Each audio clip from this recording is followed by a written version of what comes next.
नमस्कार दोस्तों। आज हम एक ऐसी पुस्तक की यात्रा शुरू करने जा रहे हैं जिसने दुनिया भर में लाखों लोगों को मानसिक दृढ़ता, अनुशासन और आत्म परिवर्तन के लिए प्रेरित किया है। इस पुस्तक का नाम है can't hurt me, master your mind and defy the odds और इसे लिखा है डेविड गॉगिन्स ने। डेविड गॉगिन्स केवल एक लेखक नहीं बल्कि अमेरिकी navy seal, ultra endurance athlete और प्रेरक वक्ता हैं। उनका जीवन इस बात का उदाहरण है कि इंसान अपने मन को मजबूत बनाकर किसी भी कठिन परिस्थिति को पार कर सकता है। डेविड गॉगिन्स का बचपन आसान नहीं था। उन्होंने गरीबी, हिंसा, नस्लीय भेदभाव और असुरक्षा का सामना किया। उनके पिता का व्यवहार कठोर था और उनका घर का वातावरण अक्सर डर और संघर्ष से भरा रहता था। बचपन में उन्हें पढ़ाई में भी कठिनाई होती थी और उनका आत्मविश्वास बहुत कम था। लेकिन इन सभी कठिन परिस्थितियों के बावजूद उन्होंने अपने जीवन को बदलने का निर्णय लिया। कैंट हर्ट मी केवल एक आत्मकथा नहीं है बल्कि ये मानसिक शक्ति की एक गहरी कहानी है। ये पुस्तक हमें बताती है कि इंसान की असली सीमा उसके शरीर में नहीं बल्कि उसके मन में होती है। यदि हम अपने मन को नियंत्रित करना सीख लें तो हम उन सीमाओं को भी पार कर सकते हैं जिन्हें हम असंभव मानते हैं। डेविड गॉगिन्स ने अपने जीवन में कई ऐसे लक्ष्य हासिल किए जो सामान्य लोगों के लिए लगभग असंभव लगते थे। उन्होंने नेवी सील बनने की कठिन ट्रेनिंग पूरी की, अल्ट्रा मैराथन दौड़े और दुनिया के सबसे कठिन शारीरिक चुनौतियों का सामना किया।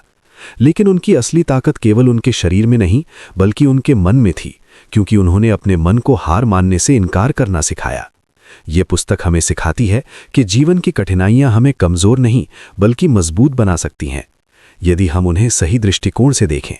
हर दर्द, हर असफलता और हर संघर्ष हमें एक नया अवसर देता है अपने भीतर छिपी शक्ति को पहचानने का। और यही इस पुस्तक का मुख्य संदेश है कि यदि आप अपने मन को नियंत्रित कर लेते हैं तो दुनिया की कोई भी चुनौती आपको रोक नहीं सकती। अब इस प्रेरणादायक यात्रा की शुरुआत करते हैं और देखते हैं कि कैसे एक साधारण लड़का जिसने बचपन में असंख्य कठिनाइयों का सामना किया, वो दुनिया के सबसे मजबूत मानसिकता वाले लोगों में से एक बन गया। और वहीं से हमारी कहानी शुरू होती है। दोस्तों, आगे बढ़ने से पहले वीडियो को लाइक करना ना भूलें और सब्सक्राइब करें ताकि नई ऑडियो बुक समरीज आप तक पहुंचती रहें। डेविड गॉगिन्स का बचपन अमेरिका के एक छोटे से शहर में बीता, लेकिन उनका बचपन सामान्य नहीं था। उनके पिता एक छोटे से स्केटिंग रिंग का संचालन करते थे और परिवार को उसी व्यवसाय के आसपास अपना जीवन बिताना पड़ता था। बाहर से ये जीवन सामान्य दिखाई देता था, लेकिन घर के भीतर का वातावरण अत्यंत कठोर और डर से भरा हुआ था। डेविड और उनका परिवार अक्सर देर रात तक काम करते थे और उनके पिता का स्वभाव बहुत सख्त था। छोटी सी गलती भी कठोर सजा का कारण बन सकती थी।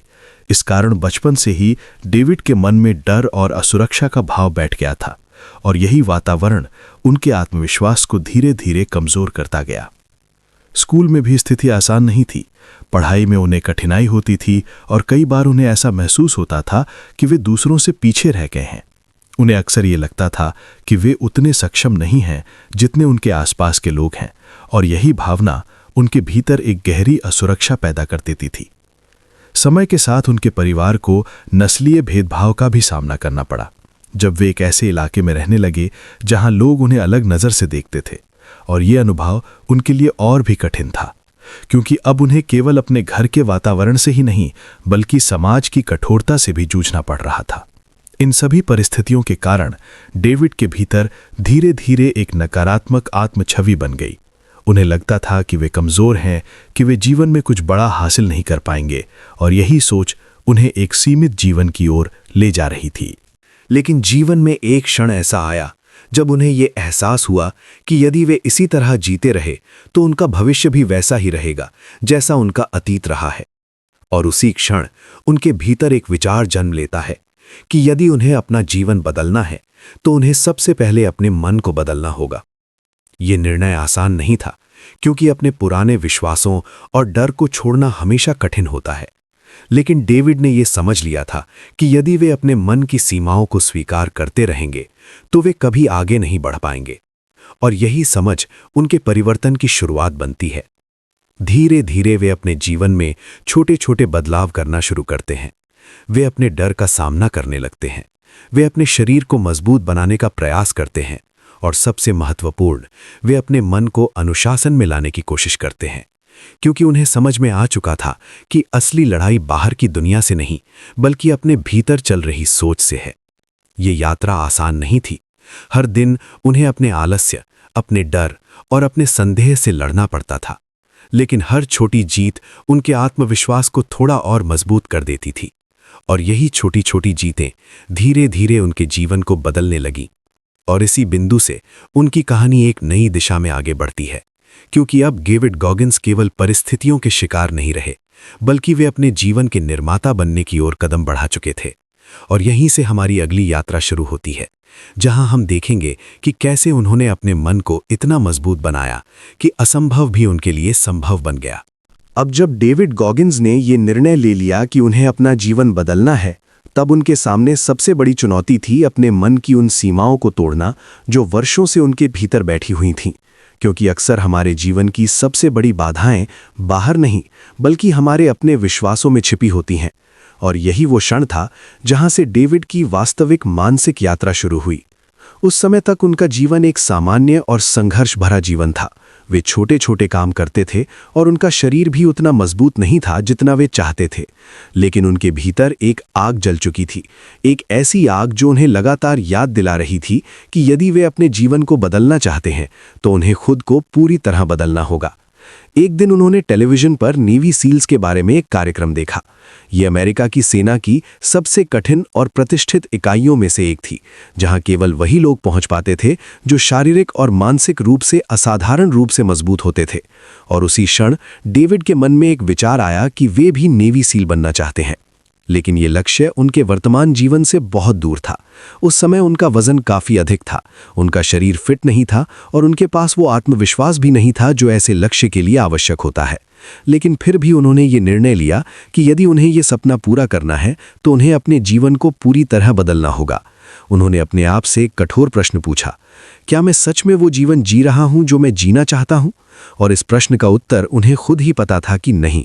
और यही स्वीकार करना उनके परिवर्तन की शुरुआत बना, क्योंकि जब तक हम अपनी वास्तविक स्थिति को स्वीकार नहीं करते तब तक हम उसे बदल नहीं सकते।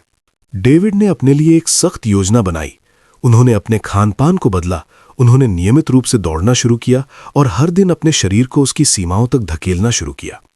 शुरुआत में यह बहुत कठिन था क्योंकि उनका शरीर इतनी मेहनत का आदी नहीं था, लेकिन उन्होंने हार नहीं मानी क्योंकि अब उनका लक्ष्य स्पष्ट था।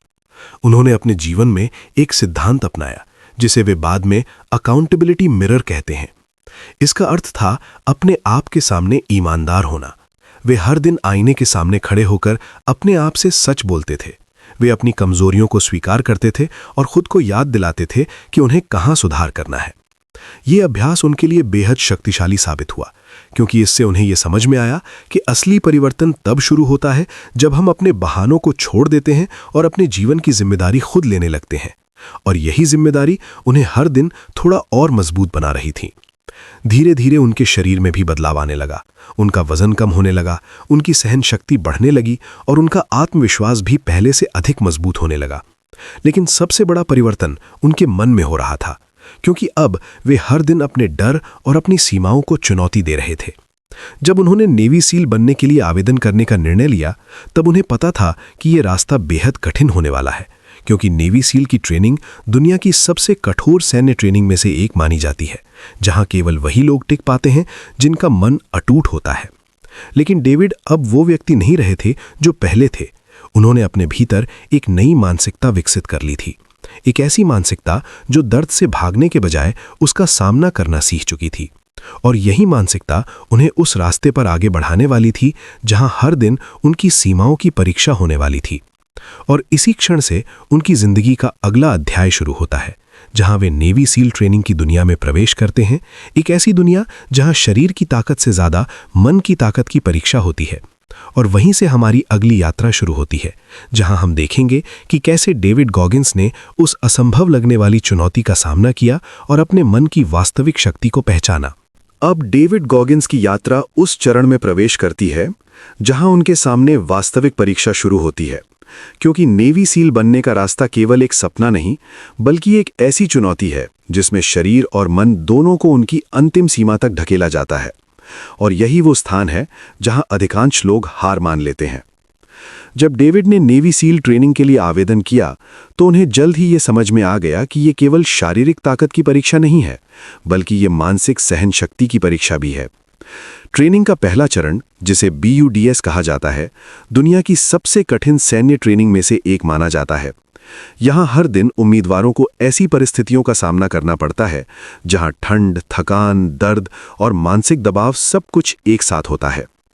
ट्रेनिंग के शुरुआती दिनों में ही ये स्पष्ट हो जाता है कि ये रास्ता आसान नहीं है।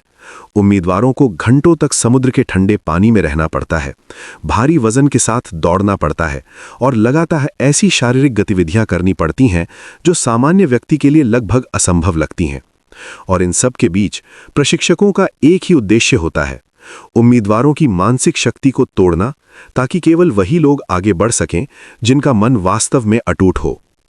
डेविड के लिए यह अनुभव बेहद कठिन था, क्योंकि उनके शरीर ने पहले कभी इतनी कठोर परिस्थितियों का सामना नहीं किया था। कई बार उनका शरीर जवाब देने लगता था, उनकी मांसपेशियां थकान से भर जाती थीं और उनके पैरों में छाले पड़ जाते थे। लेकिन हर बार जब उनका शरीर हार मानने की कगार पर पहुंचता था, उनका मन उन्हें आगे बढ़ने के लिए प्रेरित करता था। ट्रेनिंग का सबसे कठिन हिस्सा था हेल वीक। ये वो सप्ताह होता है जहां उम्मीदवारों को लगभग बिना नींद के लगातार शारीरिक और मानसिक चुनौतियों का सामना करना पड़ता है। इस दौरान ठंडा पानी, कीचड़, भारी वजन और लगातार दौड़ सब कुछ एक साथ होता है और कई उम्मीदवार इस सप्ताह के दौरान हार मान लेते हैं। डेविड ने भी इस सप्ताह के दौरान अपने शरीर की सीमाओं को महसूस किया। कई बार उन्हें लगा कि उनका शरीर अब और आगे नहीं बढ़ सकता, लेकिन हर बार उन्होंने अपने मन को याद दिलाया कि वे यहाँ क्यों आए हैं। उन्होंने खुद से कहा कि दर्द अस्थायी है, लेकिन हार मानना स्थायी है, और यही विचार उन्हें आगे बढ़ने की शक्ति देता रहा। डेविड गॉगिंस ने एक महत्वपूर्ण सिद्धांत विकसित किया, जिसे वे कैलसिंग द माइंड कहते हैं। इसका अर्थ है अपने मन को कठिनाइयों का आदी बनाना। जैसे शरीर पर मेहनत से छाले पड़ते हैं, वैसे ही मन भी कठिन अनुभवों से मजबूत हो जाता है। जब हम बार बार कठिन परिस्थितियों का सामना करते हैं, तो हमारा मन धीरे धीरे दर्द और असुविधा को सहने में सक्षम हो जाता है। ट्रेनिंग के दौरान उन्होंने ये भी समझा कि मानव शरीर अपनी वास्तविक क्षमता का केवल एक छोटा सा हिस्सा ही उपयोग करता है। अधिकतर समय हमारा मन हमें पहले ही रोक देता है। जब हम थकान महसूस करते हैं तो हमारा मन हमें रुकने के लिए कहता है, लेकिन वास्तव में हमारे शरीर में अभी भी बहुत ऊर्जा बाकी होती है, और यही वो स्थान है जहां मानसिक शक्ति का महत्व सामने आता है। धीरे धीरे डेविड ने अपने मन को इस तरह प्रशिक्षित कर लिया कि जब भी उन्हें लगता कि वे अब आगे नहीं बढ़ सकते, वे खुद को याद दिलाते कि ये केवल उनके मन की सीमा है, वास्तविक सीमा नहीं। और यही मानसिकता उन्हें उन चुनौतियों को पार करने में मदद करती रही जो दूसरों के लिए असंभव लगती थीं। नेवी सील ट्रेनिंग का हर दिन उन्हें ये सिखा रहा था कि दर्द से भागने के बजाय उसका सामना करना ही असली शक्ति है। और यही अनुभव उनके जीवन की सबसे बड़ी सीखों में से एक बन गया, क्योंकि अब वे समझ चुके थे कि यदि मन मजबूत हो तो शरीर उससे कहीं अधिक सहन कर सकता है जितना हम सोचते हैं। और इसी कठिन यात्रा के दौरान डेविड गॉगिंस ने अपने भीतर एक ऐसी मानसिक दृढ़ता विकसित कर ली जो आगे चलकर उनके जीवन के हर क्षेत्र में काम आने वाली थी। और यहीं से उनकी कहानी का अगला चरण शुरू होता है, जहां नेवी सील बनने के बाद भी उनकी चुनौतियां समाप्त नहीं होती, बल्कि वे अपने जीवन को और भी कठिन और असाधारण लक्ष्यों की ओर ले जाते हैं। अब डेविड गॉगिंस की यात्रा एक नए चरण में प्रवेश करती है, क्योंकि नेवी सील ट्रेनिंग पूरी करने के बाद भी उनका संघर्ष समाप्त नहीं हुआ था, बल्कि वास्तव में उनकी मानसिक यात्रा अब और गहरी होने वाली थी, क्योंकि उन्होंने ये समझ लिया था कि जीवन में वास्तविक विकास तब होता है जब हम लगातार अपनी सीमाओं को चुनौती देते रहते हैं। नेवी सील बनने के बाद बहुत से लोग अपने जीवन को स्थिर बना लेते हैं, क्योंकि वे पहले ही एक असाधारण उपलब्धि हासिल कर चुके होते हैं। लेकिन डेविड गॉगिंस के लिए ये केवल शुरुआत थी। उनके भीतर अब एक ऐसी मानसिकता विकसित हो चुकी थी जो हमेशा खुद को और आगे धकेलना चाहती थी, क्योंकि उन्होंने महसूस किया था कि मानव क्षमता की सीमा बहुत दूर तक जाती है। इसी समय उनके जीवन में एक और बड़ा मोड़ आता है, जब वे अल्ट्रा एंड्योरेंस स्पोर्ट्स की दुनिया में प्रवेश करने का निर्णय लेते हैं। अल्ट्रा मैराथन वे दौड़ होती हैं जो सामान्य मैराथन से भी कई गुना अधिक लंबी और कठिन होती हैं। इनमें कभी कभी 100 मील से भी अधिक दूरी तय करनी पड़ती है, और यही चुनौती डेविड को आकर्षित करती है। जब उन्होंने पहली बार ऐसी दौड़ में भाग लेने का निर्णय लिया, तब उनके पास इस प्रकार की प्रतियोगिता का कोई अनुभव नहीं था। लेकिन उनके भीतर ये विश्वास था कि यदि उनका मन मजबूत है तो वे अपने शरीर को भी उस स्तर तक प्रशिक्षित कर सकते हैं जहां वो इस चुनौती का सामना कर सके।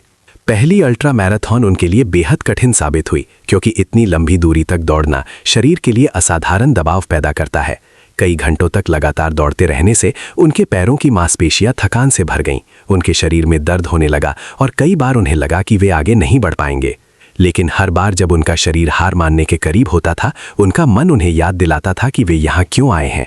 उन्होंने खुद से कहा कि ये दर्द उनके विकास का हिस्सा है और यदि वे इस दर्द को सहन कर लेते हैं तो वे पहले से कहीं अधिक मजबूत बन जाएंगे।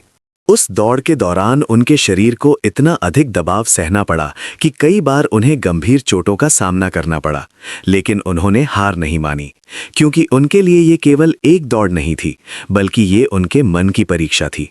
डेविड गॉगिंस ने इस अनुभव से एक और महत्वपूर्ण सिद्धांत विकसित किया, जिसे वे द 40% रूल कहते हैं। इस सिद्धांत के अनुसार जब हम ये सोचते हैं कि हम पूरी तरह थक चुके हैं और अब आगे नहीं बढ़ सकते, तब वास्तव में हम अपनी क्षमता केवल 40% ही उपयोग कर रहे होते हैं। इसका अर्थ ये है कि हमारे भीतर अभी भी 60% ऊर्जा और शक्ति बाकी होती है, जिसे हम केवल मानसिक शक्ति के माध्यम से ही उपयोग कर सकते हैं। ये सिद्धांत केवल खेलों में ही नहीं, बल्कि जीवन के हर क्षेत्र में लागू होता है, क्योंकि अधिकतर समय हमारा मन हमें जल्दी हार मानने के लिए प्रेरित करता है। लेकिन यदि हम उस सीमा को थोड़ा और आगे बढ़ा दें, तो हमें पता चलता है कि हमारे भीतर अभी भी बहुत अधिक क्षमता मौजूद है। धीरे धीरे डेविड गॉगिंस ने अपने जीवन को लगातार कठिन चुनौतियों से भर दिया। वे लंबी दौड़ में भाग लेने लगे। उन्होंने दुनिया की सबसे कठिन अल्ट्रा मैराथन प्रतियोगिताओं में हिस्सा लिया और हर बार अपने शरीर और मन की सीमाओं को और आगे धकेला। इन अनुभवों ने उन्हें ये सिखाया कि असली जीत किसी प्रतियोगिता को जीतने में नहीं, बल्कि अपने भीतर की कमजोरी को हराने में होती है, क्योंकि जब हम अपने डर और अपनी सीमाओं को पार कर लेते हैं, तभी हम अपने वास्तविक सामर्थ्य को पहचान पाते हैं। अब उनकी कहानी केवल व्यक्तिगत उपलब्धियों की कहानी नहीं रही थी, बल्कि ये मानसिक दृढ़ता और आत्मानुशासन की प्रेरणादायक यात्रा बन चुकी थी। और इसी यात्रा के अगले चरण में डेविड गॉगिंस अपने जीवन के उन सिद्धांतों को दुनिया के साथ साझा करना शुरू करते हैं जो उन्होंने अपने अनुभवों से सीखे थे। और यहीं से हमारी कहानी का अगला अध्याय शुरू होता है, जहां हम देखेंगे कि कैसे डेविड गॉगिंस ने अपने अनुभवों को जीवन के सिद्धांतों में बदल दिया और कैसे उनकी कहानी दुनिया भर के लोगों के लिए प्रेरणा का स्रोत बन गई। अब डेविड गॉगिंस की यात्रा उस चरण में पहुंचती है जहां उनके अनुभव केवल व्यक्तिगत उपलब्धियों तक सीमित नहीं रहते, बल्कि वे जीवन के गहरे सिद्धांतों में बदलने लगते हैं, क्योंकि उन्होंने अपने जीवन में इतने कठिन अनुभवों का सामना किया था कि उन्हें ये समझ में आने लगा था कि मानसिक शक्ति केवल एक गुण नहीं, बल्कि एक अभ्यास है जिसे हर दिन मजबूत किया जा सकता है। डेविड गॉगिंस अक्सर कहते हैं कि जीवन में सबसे बड़ी समस्या ये नहीं है कि हमारे सामने कितनी कठिनाइयां आती हैं, बल्कि ये है कि हम उन कठिनाइयों को कैसे देखते हैं। अधिकतर लोग कठिन परिस्थितियों से बचने की कोशिश करते हैं क्योंकि वे दर्द और असुविधा से डरते हैं, लेकिन गॉगिंस का मानना है कि वही कठिनाइयां हमें मजबूत बनाती हैं जिन्हें हम अक्सर टालने की कोशिश करते हैं। उन्होंने अपने जीवन में एक महत्वपूर्ण सिद्धांत अपनाया जिसे वे कॉल्सिंग द माइंड कहते हैं। जैसे किसी मजदूर के हाथों में लगातार मेहनत करने से छाले पड़ जाते हैं और धीरे धीरे वे हाथ कठोर हो जाते हैं, उसी तरह जब हम अपने मन को लगातार कठिन परिस्थितियों में डालते हैं तो हमारा मन भी मजबूत हो जाता है और धीरे धीरे दर्द और डर का प्रभाव कम होने लगता है। ये सिद्धांत उनके जीवन के हर क्षेत्र में दिखाई देता है, चाहे वो लंबी दूरी की दौड़ हो, सैन्य प्रशिक्षण हो या जीवन की सामान्य चुनौतियां हो। उन्होंने हमेशा अपने मन को उस दिशा में धकेला जहां असुविधा होती है, क्योंकि उनका मानना था कि विकास हमेशा आराम क्षेत्र के बाहर होता है। एक और महत्वपूर्ण विचार जो उन्होंने विकसित किया वो है कुकी जार मेथड। इस विधि का अर्थ है अपने अतीत की उन उपलब्धियों को याद रखना जो आपने कठिन परिस्थितियों में हासिल की हों। जब भी जीवन में कोई चुनौती सामने आती है तो आप उन अनुभवों को याद करते हैं और खुद को याद दिलाते हैं कि यदि आप पहले कठिन परिस्थितियों को पार कर चुके हैं तो आप इस नई चुनौती को भी पार कर सकते हैं। ये मानसिक तकनीक बेहद शक्तिशाली है क्योंकि ये हमारे आत्मविश्वास को मजबूत करती है। जब हम अपने पिछले संघर्षों और सफलताओं को याद करते हैं तो हमें ये एहसास होता है कि हमारे भीतर पहले से ही वो शक्ति मौजूद है जो हमें आगे बढ़ा सकती है। डेविड गॉगिंस ये भी कहते हैं कि ईमानदारी अपने आप से सबसे महत्वपूर्ण गुण है, क्योंकि यदि हम अपने जीवन में सुधार करना चाहते हैं तो हमें अपनी कमजोरियों को स्वीकार करना होगा। कई लोग अपनी असफलताओं के लिए परिस्थितियों या दूसरों को दोष देते हैं, लेकिन वास्तविक परिवर्तन तब शुरू होता है जब हम अपने जीवन की जिम्मेदारी खुद लेने लगते हैं। उन्होंने अपने जीवन में अकाउंटेबिलिटी मिरर का प्रयोग किया, जहां वे हर दिन आईने के सामने खड़े होकर खुद से सवाल पूछते थे कि क्या वे वास्तव में अपनी पूरी क्षमता का उपयोग कर रहे हैं। ये अभ्यास उन्हें लगातार याद दिलाता था कि उन्हें कहाँ सुधार करना है और उन्हें अपने लक्ष्य के लिए कितनी मेहनत करनी होगी। धीरे धीरे उनके अनुभव और उनके सिद्धांत दुनिया भर के लोगों तक पहुंचने लगे। लोग उनकी कहानी से प्रेरित होने लगे, क्योंकि ये कहानी केवल शारीरिक शक्ति की नहीं बल्कि मानसिक दृढ़ता की कहानी थी। उनकी यात्रा हमें ये सिखाती है कि असली शक्ति हमारे भीतर छिपी होती है, लेकिन उसे पहचानने के लिए हमें अपने डर का सामना करना पड़ता है, हमें असुविधा को स्वीकार करना पड़ता है और हमें हर दिन खुद को बेहतर बनाने का प्रयास करना पड़ता है। अब उनकी कहानी के अंतिम चरण की ओर बढ़ते हुए हम ये समझेंगे कि इस पूरी यात्रा का अंतिम संदेश क्या है और कैसे डेविड गॉगिन्स की कहानी हमें अपने जीवन की सीमाओं को तोड़ने के लिए प्रेरित करती है। और वहीं से हमारी अंतिम यात्रा शुरू होती है, जहां हम इस पुस्तक के सबसे महत्वपूर्ण संदेश को समझने की कोशिश करेंगे। अब इस प्रेरणादायक यात्रा के अंतिम चरण में हम उस मूल संदेश तक पहुंचते हैं जिसे डेविड गॉगिन्स अपनी पूरी कहानी के माध्यम से हमें समझाना चाहते हैं। क्योंकि उनकी जिंदगी केवल व्यक्तिगत संघर्षों की कहानी नहीं है, बल्कि ये इस बात का प्रमाण है कि यदि इंसान अपने मन को नियंत्रित करना सीख ले तो वो उन सीमाओं को भी पार कर सकता है जिन्हें दुनिया असंभव मानती है। डेविड गॉगिन्स का जीवन हमें ये सिखाता है कि अधिकतर लोग अपनी क्षमता का केवल एक छोटा सा हिस्सा ही उपयोग करते हैं, क्योंकि हमारा मन हमें आराम और सुरक्षा की ओर ले जाता है। जब भी कठिनाई आती है तो हमारा मन हमें रुकने के लिए कहता है, लेकिन वही क्षण हमारे विकास का अवसर भी होता है, क्योंकि यदि हम उस आवाज़ को चुनौती देते हैं और एक कदम आगे बढ़ाते हैं तो हमें पता चलता है कि हमारे भीतर पहले से कई अधिक शक्ति मौजूद है। उन्होंने अपने जीवन में ये सिद्ध किया कि दर्द और कठिनाई दुश्मन नहीं बल्कि शिक्षक होते हैं। हर कठिन अनुभव हमें अपने भीतर झांकने का अवसर देता है और हमें ये दिखाता है कि हम वास्तव में कितने मजबूत हो सकते हैं। जब हम कठिन परिस्थितियों से भागते नहीं बल्कि उनका सामना करते हैं, तब हम धीरे धीरे एक ऐसे व्यक्ति में बदलने लगते हैं जो पहले से कई अधिक मजबूत और आत्मविश्वासी होता है। डेविड गॉगिन्स का एक और महत्वपूर्ण संदेश ये है कि जीवन में बहाने बनाना सबसे आसान काम है, लेकिन बहानों से कभी परिवर्तन नहीं आता। यदि हम वास्तव में अपने जीवन को बदलना चाहते हैं तो हमें अपने बहानों को छोड़ना होगा और अपने लक्ष्यों के लिए पूरी जिम्मेदारी लेनी होगी। उन्होंने हमें यह भी सिखाया कि अनुशासन वो पुल है जो हमारे सपनों और वास्तविकता के बीच बना होता है। केवल प्रेरणा के भरोसे जीवन नहीं बदलता, क्योंकि प्रेरणा कभी कभी आती है और कभी चली जाती है, लेकिन अनुशासन वो शक्ति है जो हमें हर दिन आगे बढ़ने के लिए मजबूर करती है, चाहे परिस्थिति कितनी भी कठिन क्यों ना हो। उनकी कहानी हमें ये भी याद दिलाती है कि असली जीत दूसरों को हराने में नहीं बल्कि अपने पुराने रूप को हराने में होती है। हर दिन हमें अपने कल से बेहतर बनने की कोशिश करनी चाहिए, क्योंकि यही निरंतर सुधार हमें हमारे वास्तविक सामर्थ्य के करीब ले जाता है। कैंट हर्ट मी पुस्तक का अंतिम संदेश यही है कि यदि आप अपने मन को मजबूत बना लेते हैं तो दुनिया की कोई भी चुनौती आपको रोक नहीं सकती, क्योंकि हमारे जीवन की सबसे बड़ी सीमाएं हमारे मन में ही मौजूद होती हैं, और जब हम उन सीमाओं को तोड़ना सीख जाते हैं तब हमारे सामने संभावनाओं की एक नई दुनिया खुल जाती है। इस पुस्तक की पूरी यात्रा हमें ये समझाती है कि हर व्यक्ति के भीतर एक असाधारण शक्ति छिपी होती है, लेकिन उसे पहचानने के लिए हमें अपने डर से आगे बढ़ना होता है, हमें अपने आराम क्षेत्र से बाहर निकलना होता है और हमें अपने जीवन की जिम्मेदारी पूरी ईमानदारी के साथ स्वीकार करनी होती है। यदि हम इन सिद्धांतों को अपने जीवन में अपनाते हैं तो हम भी अपने भीतर उस शक्ति को खोज सकते हैं जो हमें असंभव लगने वाले लक्ष्यों तक पहुंचाने में सक्षम है। और यही इस पुस्तक की सबसे बड़ी प्रेरणा है कि आप अपने मन को मजबूत बनाइए, अपने डर का सामना कीजिए और अपने जीवन को उस दिशा में ले जाइए जहां आपकी वास्तविक क्षमता आपका इंतजार कर रही है। अगर आपको ये प्रेरणादायक पुस्तक यात्रा पसंद आई हो और आपने इस कहानी से कुछ नया सीखा हो तो इस वीडियो को लाइक करें, सब्सक्राइब करें और हमारे YouTube channel my Galaxy tour से जुड़ें, ताकि हम आपके लिए ऐसी ही प्रेरणादायक और ज्ञानवर्धक किताबों की यात्राएं लेकर आते रहें। इस वीडियो को अपने मित्रों और परिवार के साथ शेयर करें ताकि ये प्रेरणा अधिक से अधिक लोगों तक पहुंच सके। धन्यवाद और जुड़े रहिए माई गैलेक्सी टूर के साथ, जहां हम ज्ञान, प्रेरणा और आत्मविकास की अद्भुत यात्राएं आपके लिए लेकर आते हैं।